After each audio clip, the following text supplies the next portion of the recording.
Hello everyone, इस video में हम लेकर आए हैं सेट का एक क्वेश्चन जो जेईई मेन 2019 में पूछा गया है। ठीक है, क्वेश्चन लॉन्ग है इसलिए मैंने यहाँ पे लिखा नहीं, बट आपके स्क्रीन पे क्वेश्चन आ रहा है, आप वहाँ पे पढ़ सकते हो। ठीक है, क्या कह रहा है एक बार पढ़ लेते हैं इसे।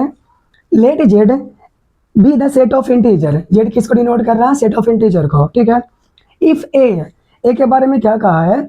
X belongs to Z such that 2 का पावर एक्स प्लस 2 और मल्टीप्लाई में क्या है एक्स स्क्वायर माइनस 5x प्लस 6 इक्वल टू 1। ये सेट ए के बारे में कहा है। सेट बी के बारे में क्या कह रहा है? X such that -3 less than 2x minus 1 less than 9। ठीक है, सेट ए और सेट बी इसके बारे में कहा गया है।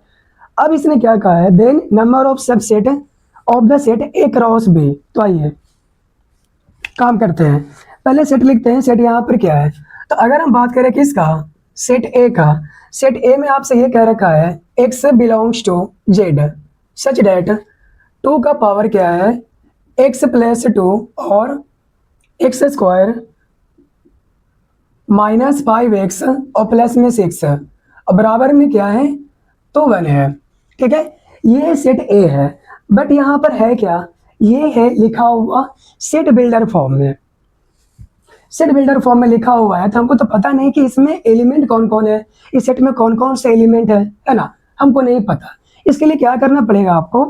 इस दिए गए सेट बिल्डर फॉर्म को हमको कन्वर्ट करना पड़ेगा रोस्टर या टेबलर में। ठीक है, तो देखिए एक्स बिलोंग कर रहा है किससे? इंटीजर से। ये आपको दिया हुआ इक्वेशन है, यहाँ से हमें एक्स निकाल लेना है। ठीक है, तो आइए इसको ऐसे लिख सकते हो ना, क्या है 2 का पावर एक्स प्लस 2 और एक्स स्क्वायर माइनस 5x और प्लस 6।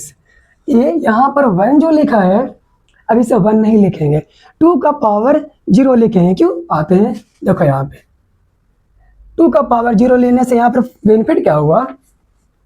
2 का पावर 0 1 होता है, तो 1 यहाँ पर है, तो लिख सकते हैं ऐसा। ठीक है, अब देखो लेफ्ट हैंड साइड 2 है, इसका पावर ये है, राइट हैंड साइड 2 इसका पावर ये है। तो यदि यहाँ पर बेस समान है, बेस बराबर है, इक्वल है, तो पावर इक्वल होगा ना, इसलिए अब इसे हम लिख सकते हैं ना ऐसे, क्या x प्लस 2 क्लियर है ना, और एक्स स्क्वायर माइनस 5x और प्लस में 6 इक्वल टू क्या होगा? Equal to 0। ये वाला यहाँ चला है, राइट है ना। अब इसे फैक्टराइज कर दो तो क्या होगा? x प्लस 2 और यहाँ से आप क्या करो वो सुनो, आप इसे लिख सकते हो एक्स स्क्वायर और क्या 2x माइनस 3x और प्लस में 6 इज इक्वल टू 0। सही है। अब क्या करो आप x प्लस 2 ले लिए, अब इसे यहाँ से क्या लिख सकते हो? x अगर कॉमन ले लिए तो x माइनस 2 आएगा, और माइनस 3 अगर कॉमन ले लिए तो x माइनस 2 आएगा। राइट हैंड साइड 0 है। आगे क्या x प्लस 2 और यहाँ से क्या x माइनस 2 और क्या आएगा? यहाँ से चला आएगा आपको x माइनस 3 आएगा ना, बराबर में क्या 0। ठीक है, तो बताइए यहाँ से क्या x क्या क्या हो जाएगा? यहाँ लिख सकते हैं ना x इज इक्वल टू, यहाँ से आप हमें मिलेगा -2, यहाँ से हमें मिलेगा +2 और यहाँ से मिलेगा हमको प्लस में 3। है क्लियर? तो अब हम कह सकते हैं कि a जो था ये सेट बिल्डर में है, अब इसे रोस्टर में क्या लिखोगे? -2 प्लस में 2 -2 प्लस 2 और प्लस में 3। है क्लियर? सेट ए में कौन कौन से एलिमेंट है वो आपने फाइंड आउट कर लिया। अब हम आते हैं सेट बी पर। देखो सेट बी में यहाँ पर क्या कह रहा है, आपसे बात करते हैं। सेट बी में आपसे बोला है b is equal to x such that x belongs to Z, right ना। उसके बाद क्या कहा है हमसे? Sorry, x belongs to Z such that और क्या है -3 लेस देन और क्या 2x माइनस 1 लेस देन क्या है तो 9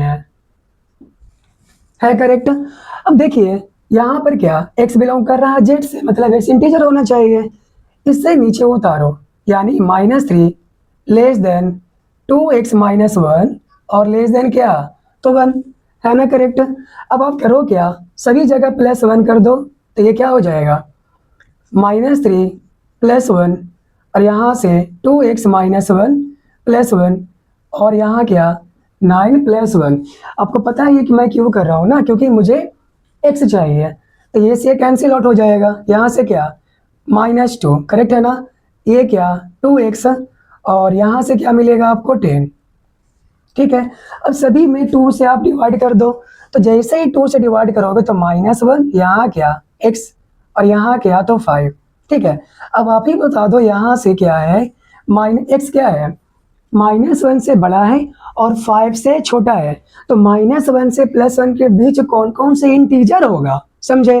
तो यहाँ पर बताओ सेट बी में कौन कौन से एलिमेंट आएंगे। -1 से बड़ा 2, सॉरी 2 नहीं, डायरेक्ट लिख सकते हैं 0 भी होगा ना।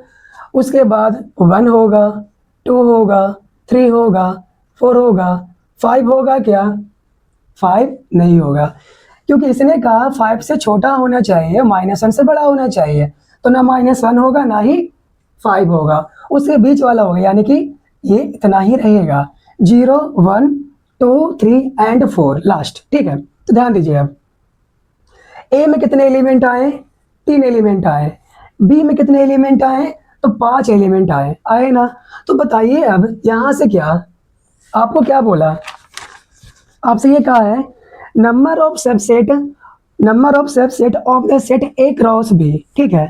तो यदि ए में इतने एलिमेंट है, बी में इतने एलिमेंट है, तो बताइए ए क्रॉस बी में कितने एलिमेंट हो जाएंगे, क्योंकि ए क्रॉस बी भी एक सेट होगा, ए क्रॉस बी में कितने एलिमेंट होंगे आप जानते हैं, इसमें अगर 3 है, इसमें अगर 5 है, तो ए क्रॉस बी में टोटल 15 एलिमेंट होंगे, ठीक है। तो हम लिख सकते हैं ना, cardinal number of A cross B is equal to 15, correct है। लेकिन सवाल मेरा ये नहीं है, सवाल ये पूछा नहीं गया, ये पूछा है total number of subset of A cross B. तो ध्यान दो, अगर ए क्रॉस बी एक सेट में 15 एलिमेंट है, तो टोटल नंबर ऑफ सबसेट क्या होगा ए क्रॉस बी का। We know the formula of total number of subset of a set is 2 raised to the power n, where n is a number of element of a set, right. तो देखिए अब यहां पर क्या total number of subset क्या हो जाएगा, total number of subsets of set A cross B is, क्या लिखिएगा, ए क्रॉस बी में 15 एलिमेंट है ना, तो फॉर्मूला क्या कहता है 2 का power n, where n is a number of element in a set. तो कितने एलिमेंट है इस सेट में, क्रॉस बी 15 है ना, तो यहाँ पर n के जगह पर क्या आ जाएगा 15 आ जाएगा। तो यही आपका आंसर हो गया। तो ऑब्जेक्टिव में यहाँ पर ऑप्शन क्या है वो देखिए, ए में कहा है 2 का पावर 15, तो 2 का पावर 15 आया है ना, यानी कि ऑप्शन ए आपका करेक्ट ऑप्शन हो जाएगा, ठीक है। तो ये रहा आपका इस क्वेश्चन का सॉल्यूशन, ठीक है। तो इस वीडियो में यहीं तक, मिलते हैं आपसे अगली वीडियो में।